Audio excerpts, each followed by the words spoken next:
mindfulness and stress management. This is, I don't know, it's probably fundamental to what we think leadership should be, but there really isn't a lot of time in a lot of conventional leadership, whether it's in the marketing business, technology business, construction business.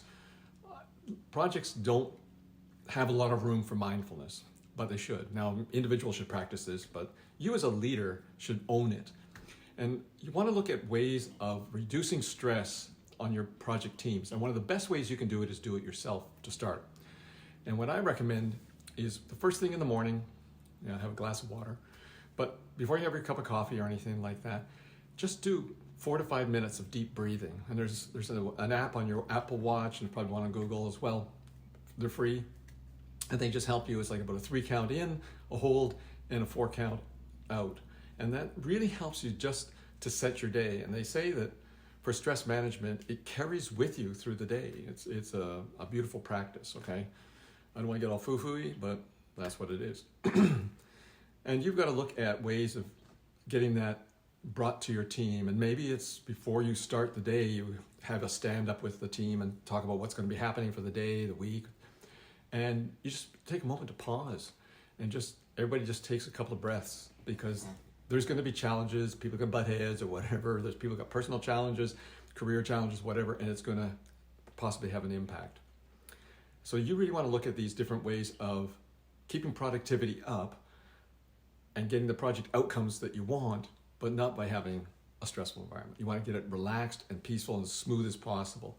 I'm not saying that there won't be challenges, but by having this mindset of mindfulness and stress management, you can actually reduce the impact of that, the negative impact of that. And you should look at ways of creating that supportive, healthy work environment.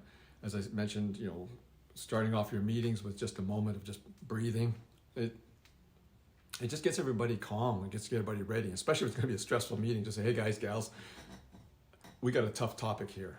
Let's just take a break, okay? Take a couple of breaths before we get started and think about how you want to engage or something like that. And that's the types of things I get into in some of my coaching business with my clients. Another thing you want to look at is encouraging work-life balance.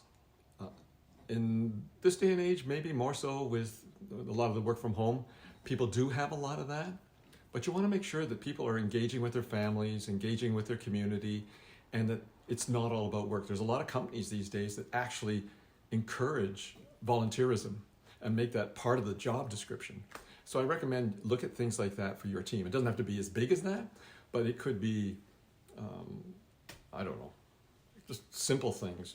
If you are in an office environment, or if you're not in an office environment, hold virtual meetings. I was doing some work with a major coffee company, and they actually do coffee tastings, and they were doing them virtually, which was really quite amazing. They would ship it out or talk about it and tell people what they were going to be tasting, and they would talk about it. But it reduces the stress of meetings and the stress of the work life, okay? And then you want to look at tools to help reduce stress in the daily job of managing projects and such as that.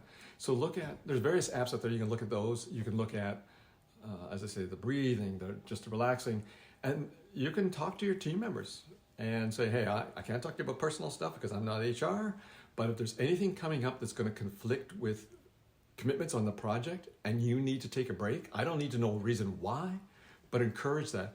But ask them to be proactive on it so that you can then find team members to step in and cover that. And you cover for one person today, and then somebody covers for somebody else tomorrow, and it pays it forward, okay?